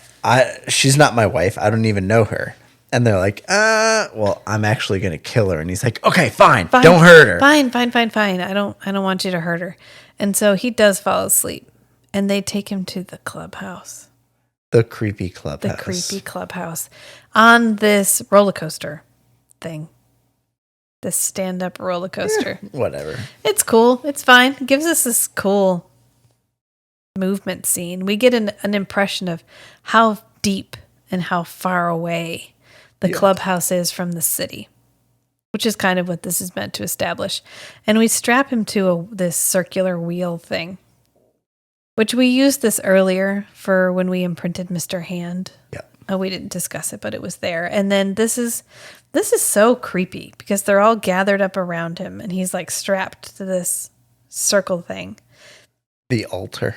And Dr. Schreiber is in this like metal wheelie. He's in this cage thing. I thought maybe he got injured and he needed this as like a walker. No, this is next step up. We got to get you under control. Right. This is just another way of torturing him. Yeah, this is Dr. Schreiber shoveling more shit for the revolution. That's what this is he has shoveled more than his fair amount of shit. And this is one more shit shovel to shovel. And that is to wear this wheelie cage thing that keeps him from being able to run away. And they open like a casket-shaped box. And in it is this syringe full of black liquid. And it is the collective memories of the strangers. Right. And they're like, okay, we need you to imprint this onto him. Because he's the link. Make him one of us, and that will save us. That will be what we need. Right. That will join him to our collective consciousness. Yep. And give us the spark of individuality that humans possess that we do not, that will save us from extinction. And Dr. Schreiber's like, I hear what you're saying. But psych, I'm going to pull this other syringe out of his jacket pocket. But I maked this thing earlier, and I gave it to Murdoch, and he stuck it in his pocket. And I snuck it out of his pocket, and I'm going to inject him with that. Which earlier we said that, or they said, of course, it doesn't matter if he can tune. It takes several lifetimes to be able to learn how to tune. Well, wouldn't you know, Dr. Schreiber is really good at making several lifetimes worth of memories. In a syringe. So he literally injects John Murdoch. And he's in all of his memories. Totally. Right. It's all the memories that John Murdoch was intended to have. Yeah. But Dr. Schreiber has retconned himself into them as a whole bunch of training memories. Yeah. And he's like, tune, I bet you're wondering why I keep showing up in your memories. Effective, like plausible plot twist. Yes. For how we get John out of this situation. Right. I was like, that was a perfect use of the memory syringe mechanism. Absolutely. To just instantly turn the tables for John and his nascent ability to tune. Which, is there a moment in modern sci-fi horror as fuck yes as when he opens his eyes and turns the circle and then just it dissolves behind him, steps away from it? Oh wait, but we him? missed something here. So as they're wheeling him out, as they're wheeling out John Murdoch to hook him up to this thing, they're like, yeah, this is the only specimen we need. We don't need the rest of the city. Yes. And the guy says, shut it down. Shut it down forever. Shut it down. Shut it down forever. And that is the most quoted, like the most often quoted movie line in our household. There is not a time that I don't say shut it down when Matt goes, shut it down forever. And vice versa. It's so good.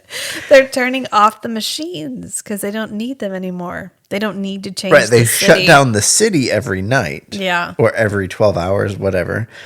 But this time is the last time. They're just going to shut it down. They for don't good. need the city anymore. Yeah. Because they have the key. Have John. They have what they came for. Yep. Well, kind of, because he steps away from that circle and then it's smackdown time. And here's the action. Yeah, we get the thrilling, awe-inspiring soundtrack. We get bodies just flying all over the place for seemingly no reason. He's just floating all over the place. I mean, we're doing all kinds of stuff. This is like our last 20-minute climax of just him beating the shit out of all of these strangers with his newfound mastery of his mental prowess. And so he's capable of wielding it. I suppose we're supposed to assume he's capable of wielding it in a way even they can't, because he can use his imagination in a way that they can't. Right. He has an individual mind. Yeah. So he even defeats Mr. Book, which Mr. Book is our wrinkly old guy. The patriarch. The patriarch. He defeats him. He defeats everybody. They're all flying around. He ends up throwing Mr. Hand into a water reservoir, like a water tower. Mr. Book. Oh, Mr. Book.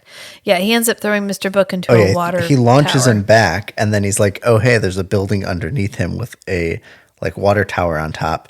So he makes the building taller. Yeah. So that Mr. Book will crash into it. And so we get our first like full-size glimpse of what the strangers actually look like. Yeah. Which is this long kind of dendrite-looking thing with teeth and a mouth at the end of it. And it dissolves in the water because they don't like all that moisture. And then that's kind of it.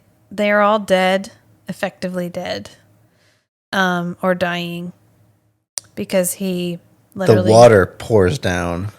He awe-inspiringly destroyed an entire race of creatures that were on their way to extinction already. I don't think this is the entire race. I think this was a group of them. Well, they said they were dying out, and this Right. is kind of their Hail Mary. Right. So I think we're expected to think this is all of them. But this may be a splinter group. I don't know, whatever. He kills all of the ones that are on this city. Yes. Any way you slice it. He commits mass murder of this species. It's mild genocide. just a touch of genocide, just a taste. Because, I mean, besides the fact that they were chasing him and they wanted to imprint him to make him into one of them, and I guess they kidnapped all these people.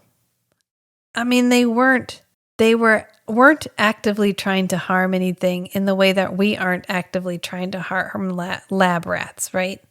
We're not out to eradicate rats. Or even like, oh, we're we're developing some buildings in a place that's a forest right now. We're not intentionally killing off all these creatures. It's we're cutting down some trees and leveling the ground to make room for us to use. Yeah. And incidentally, snakes and owls and mice and rabbits and whatever end up dying. Objectively villainous, but it's one of those things where it's... Anyway, he ends up effectively destroying all of them. Yeah. Freeing the people in the city from their control. Also from their support and from their ability to manufacture food, water. Yeah. With a very little understanding of what is keeping everyone in this city alive. John can do that. He can take over. I guess. He would have to, because we don't really even talk about like what's maintaining the shield that's keeping the air in and what's... Anyway, and he's like, you know what? Oh, Dr. Schreiber shows up. And he says, you have the power now, John. You can use their machines. You can make the world whatever you want to. He's like, you know what I want? I fucking want a beach. He makes Shell Beach. Oh, and then, it's like, where's Emma? Oh, yeah, but she's already been re-imprinted. So she's Anna now. Yep. She's no longer Emma, the lounge singer. She is Anna, the movie theater attendant. Yep. But he makes this ocean, but he just puts water in the shield. And then he creates like some beach. So what happens when the first person swims to the bottom of the ocean and they're like, guys, you're not going to believe this. You're not going to fucking believe it. What's at the bottom of the ocean? Oh, I don't know, sand, shells, whatever. No. Space. Fucking space is at the bottom of the ocean. It's full of stars. I guess it's a problem for another time because he just wants to go to the beach. And then he actually turns the entire city so that there's a sunrise. Yeah, they're close to a star. Yeah. Probably for energy. I don't know. They don't get into the mechanism of... No, they do not. Their energy source. But yeah, he rotates the city so that the sunlight... And I thought, wow, this is the flat earth metaphor. It's a disc, and there is a sun somewhere, and the disc moves in such a way that you have a day-night cycle. Yeah, he turns it so that there's a sunrise, which I don't know if he sets it to rotate or if he's just like, well, it's been night for like 15 years, so I think it should be day for 15 years now, because then I never have to leave the beach. But he goes to Shell Beach. And so when we cut over to see Anna working in the movie theater booth, she gets off work and she gets on the bus and she's like, oh, Shell Beach. I'll go to Shell Beach. How much is the fare? 25 cents. Okay, great. And so then we cut over to him and he makes the city rotate. So now the sun is facing it and he goes out. Well, as he's walking away, like all the rubble and destruction that he created is righting itself. Yes. So he's putting the city back together, and he's cleaning up the mess. He goes the same way to Shell Beach that he went before. So he ends up going through the same kind of twisted doorway. And we meet Mr. Hand for one last time. Yep. And Mr. Hand is like, all I wanted to do was feel like it was what it was like to be you. I wanted to know what it was like to be human. Because he's dying because he was imprinted, and because he was imprinted, he's like, dying. the imprinting is disagreeable with our kind. Yeah. And he's like, I just wanted to know what it was like to be human. And he's like, you think having my memories let you know what it was like to be human? And he's like, yeah, all you guys are is a sum of your memories. And he's like, no, we're not. It's like, you wanted to know what it was like to be human. You looked in the wrong place. You were looking in the wrong place. Which he doesn't say. He says that. He says you were looking in the wrong place. No, but he doesn't say what the right place is. No. He just says you were looking in the wrong place. Been waiting for you, yes? What are you doing? I'm just making a few little changes around here is all. Are we sure that's what we want? I'm prepared to take my chances. I'm dying, John. Your imprint is not agreeable with my kind. But I wanted to know what it was like. How you feel. You know how I was supposed to feel. That person isn't me. It never was. You wanted to know what it was about us that made us human. Well, you're not gonna find it in here. You went looking in the wrong place. And then he opens the door, which previously just led to a empty room with a billboard. Right. But now there's sun. There's a narrow beach and a dock. Yeah, which Mr. Or a Hand pier. immediately is like, and he disappears into the shadows. And he goes out and it's just a pier. And at the end of the pier is Anna. So at the end, he gets the girl. Well, they decide to go walk to Shell Beach together. Because he also made Shell Beach when he got there. He just arose an entire peninsula of land out of the ocean and like a With a lighthouse. lighthouse pops up on it. Yeah, and so he's chatting her up and he's like, hey, you know if Shell Beach is around here? Oh, she says, yeah, it's right over there. Oh, how about that? Thanks, I made it this morning. I'm headed that way myself. Do you want to come with me? And so that's the end, really. Yeah. Is there's no real resolution to the fact that we're all on this disc. But because no one remembers anything different. No one has any memories of their life before. Right. So they But don't even if he can drive this ship, he wouldn't know where to go. Nobody knows where to go. Yeah, he wouldn't know where to go. If there were even any surviving records after he, burned it all down. Yeah. Yeah.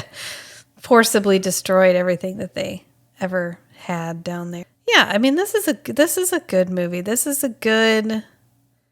it's as deep as you want it to be movie, which is what I generally like about a lot of 90s properties is just, you could watch this movie, just enjoy it, turn it off, and never think about it again. You could fret about the non-granular nature of the memory room and how they mix and distribute memories, however you want to do it. And it's just good. I mean, it's entertaining. I missed a couple of vampire people, so I'm going to go back and do that for you now. Mr. Hand, obviously, is Riff Raff in the Rocky Horror Picture Show. Just going to leave it at that. I mean, Rocky Horror Picture Show has peaked. We'll just leave it at peak. Bruce Spence, who's Mr. Wall, he was in Queen of the Damned. He was one of the vampires in Queen of the Damned, the Queen of the Damned movie. The one that Viggo Mortensen was supposed to be in, and he bowed out. They asked him not to be in it, I think, because they thought he was going to be too old. Was he supposed to be Lestat? Oh, no, it's the other way around. The guy who played Lestat in Queen of the Damned was supposed to be Aragorn. That's right, Stuart Townsend. Yeah, Stuart Townsend was supposed to be Aragorn, and they were like, you know what, actually? Good. And thank God, because Viggo Mortensen as Aragorn is the role of our generation. Absolutely. There was no better casting. He rocked that. There was no better casting for that, period. I received no criticism concerning that opinion. That was peak casting. That right there. Ian Richardson, who played Mr. Book, initially I thought he was the older vampire guy from Dracula Untold, but it turns out they're not the same person. They just look really, really alike. And he wasn't. This one took me 2 steps because he was in Brazil with Jonathan Pryce, who played in Evita with Antonio Banderas, who played Armand in the Vampire Interview with the Vampire. God, I almost said Vampire Diaries. Like Antonio Banderas would have been in the Vampire Diaries. So that was those were the ones that I missed. Which I guess Mr. Sleep is played by twin girls, and they were obsessed with Rocky Horror Picture Show.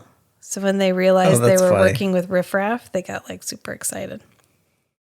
Which I think is really cute. They kept quoting the movie to him. I think this is just a really good example of that late 90s grunge, noir, dark, gritty, but in the end, optimistic movie. Yes. Yeah, that's probably a distinction from more recent stuff. This isn't grimdark in the way that, say, Watchmen is grimdark. Right. This is dark as a way of contrasting the hope at the end. Right. And it's all like internally consistent. Yeah. The vibe is maintained. The themes are all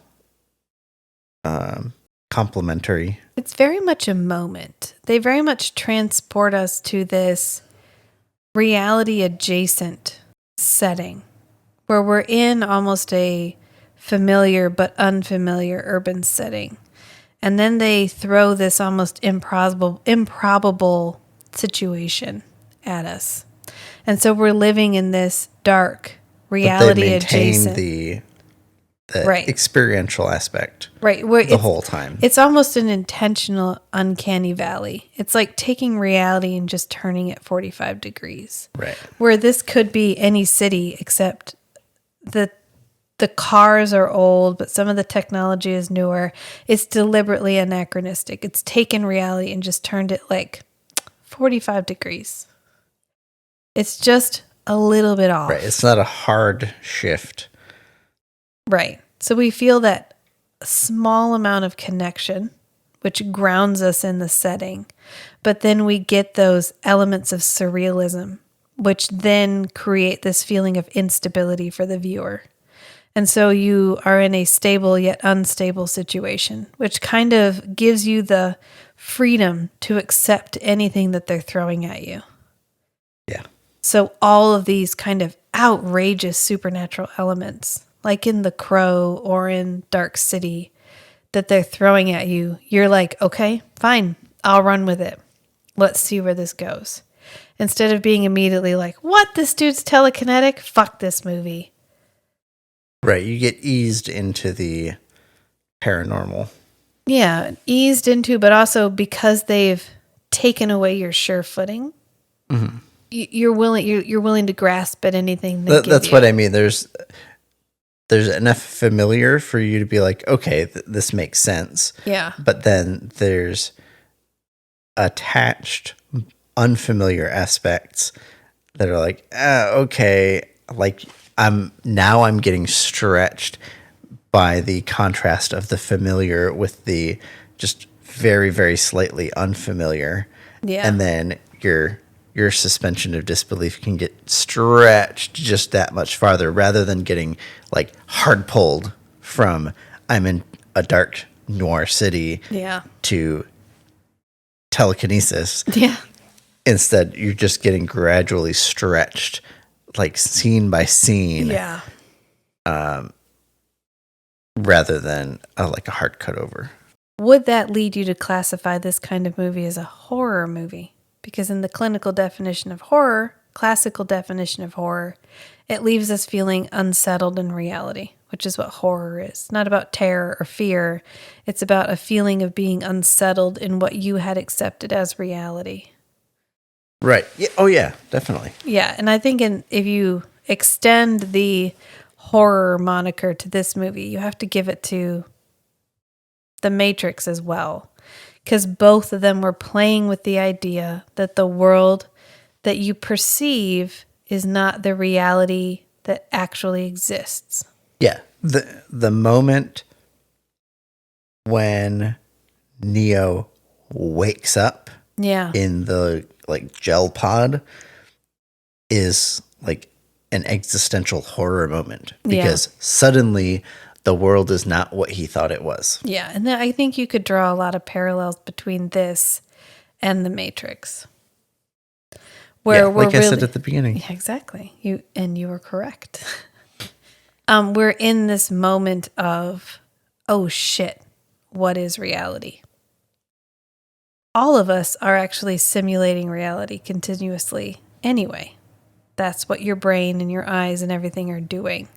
So I think we all live in this the finest edge of fear that what we're seeing and experiencing and remembering is not correct, is not real. is not reality as it actually is. And so I really like it when directors and stories play with the idea that, yes, you have memories. You remember all of these things. Like Bumstead says, he has this accordion. And he says his mom gave him this accordion. And so he carries it with him to remember her by. But because she recently passed away. But he can't remember when she gave him the accordion. And it unsettles him that he can't remember. Yeah. And so he has these memories which feel concrete and feel real, but he is unsettled because he's not sure if these memories are even real. Spoiler alert, they're not, which is the whole point of this movie. But I think that's why I like this movie so much, is because really, if I'm in a mood to just have a shallow, just to sit and watch and enjoy a movie, you can. If you want to spend it's enjoyable time, at multiple many levels of analysis. If you want to really dive into the existential nihilisticness of the movie, you can. Either way you want to go, you can. And I think that's what makes it good. Is there a way we can reboot this movie that makes it better, besides the memory mixing scene? I think increasing the scope of the city. Making it bigger. It's very tight, it's very close, it's very dark, which works. But then when we get the final reveal of how big the city is, ultimately it's not that big. I think something else that would add to the movie would be some glimpse, some other details about their overall strategy. Yeah, and also like who they are, where they come from. More information about the strangers. Even more information about the strangers. I don't know that would help much. Maybe a little more about why they're struggling as a race to survive. Yeah, fleshing out that whole element of the story. But more information about what is their strategy. Like, what are the tactics that they are performing to reach their end goal? Yeah, maybe actually seeing them follow up on some of the maybe scenarios. Even some kind of diagramming of, okay, these scenarios lead, like branching off to these scenarios, and even like maybe like a big tree diagram of like, okay, and like a whole bunch grayed out because those weren't working. And so now we have these other branches, and they would... My sense of why they're struggling is because their collective consciousness, collective memory, hive mind, whatever, they're not good at doing a whole bunch of different things. Yeah, because you're really only one person. If you get 10 people together and ask them to come up with a different, like each do something different in a given situation, you'll have like 15 scenarios. Yeah. Whereas this group, this species, it's a collective mind. There's only one of them. There's only gonna be one. So they're bad at doing a whole lot of variation. Yeah. And so when they do like variation on their experiments, strategy, whatever, it would have to be very deliberate, very analytical.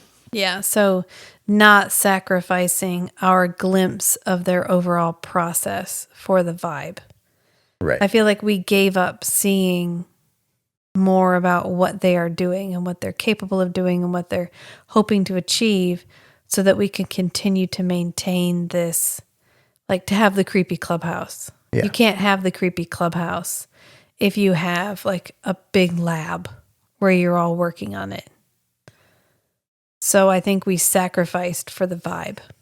And maybe not. Maybe we thread in some more of the idea of what their process is so we can see it. Right. Yeah, I get it. That would totally make more sense. And wouldn't have to be like... Doesn't have to be overt. It could just be in the background. It could be like, 3 10-second clips of just stuff in the background. Or them following up just on a scenario. There you go. Them just showing up and reviewing data. Reviewing observations. Yeah, absolutely. Yeah, so you get a sense that they're all... Right now, it feels like all of them just stand around. And Dr. Schreiber feels does like all the work. They're just changing stuff. just to change it. Yeah. And they're not actually following up on anything. Right. We don't even really get the sense that John was what they were ultimately hoping for, that they were hoping to teach a human to tune. You get a sense that that was a fluke and they're willing to capitalize on it, but that wasn't actually what they were there for. Right. Yeah. All right. I guess we could wrap this up. If you enjoyed this discussion and you want to know what we're going to be doing next week, because this was a sci-fi, which means next week will be fantasy. So, we actually have someone to shout out on this show. Oh. Because somebody guessed our movie. Okay, so we actually have somebody to shout out because they guessed the movie. I've been teasing the movies on Instagram, and Deadly Dinks guessed that this was going to be Dark City. So, congratulations to Deadly Dinks for calling it out for me. Woohoo! Woohoo! Fan interaction. Woohoo. I have been teasing the movies. I'm trying to get more interactive on Instagram. So if you want to follow us on Instagram, we are at Strange and Beautiful Book Club on Instagram. We also have a website, strangeandbeautiful.club, and all of our links are there. So if you're having a hard time finding me on Instagram, I literally have an embed of the Instagram feed on the website. So you can go there and just click, and there we are. We also have a link to the submission page if you want to go on and submit something. And now you can actually credit yourself in the submission so that I can give you credit, which would be really great. Shout out. We also have a Patreon, which coming up here pretty soon, we're going to start having some Patreon exclusive episodes. So this is a really good time to join the Patreon and avoid the rush. Because spots are not limited at all, and you can join at any time. But we have a Discord, which you can get on and interact with us in real life. There's a bunch of other perks, too. Eventually, we will probably do advertising for the show. So once we do that, it'll be nice. You can go there, join, get ad-free shows.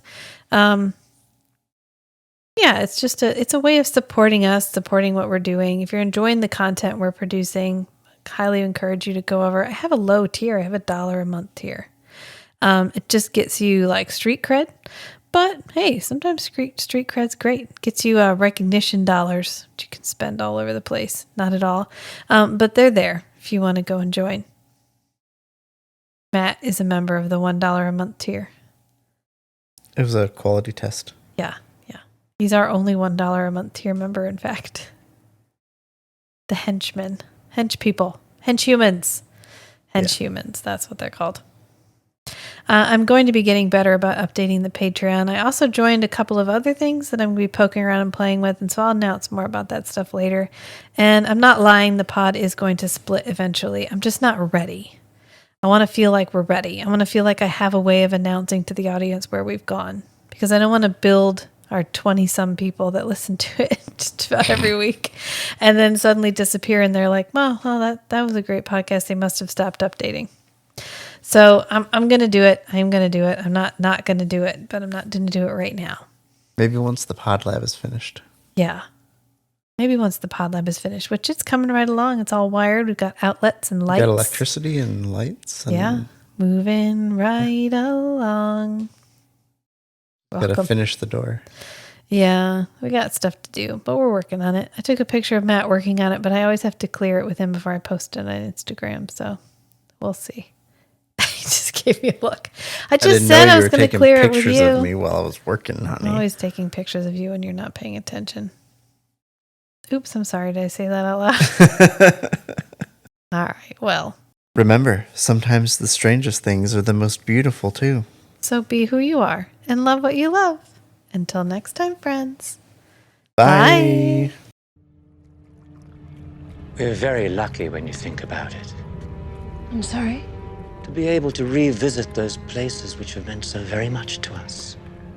I thought it was more that we were haunted by them. Perhaps. But imagine a life alien to yours, in which your memories were not your own, but those shared by every other of your kind. Imagine the torment of such an existence. No experiences to call your own. If it was all you knew, maybe it would be a comfort. But if you were to discover something different, something better,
My God, it's full of stars.